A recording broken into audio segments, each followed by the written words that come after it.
Wow, yo. Bro, bimeze bite? Ubonye yesi zingahe? Oh, 7 years, bro. Oh, 7 years. 7 years. Yeah, ubonye abajaji bari bameze gute? But cool, but so happy to see me, and I was so happy to see them too. So, waberetse ihe talent? Naririmbye. Waririmbye? Yego.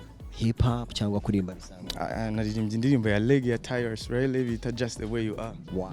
So nkubitamo akapera dutambuka mu gace gace. Yeah.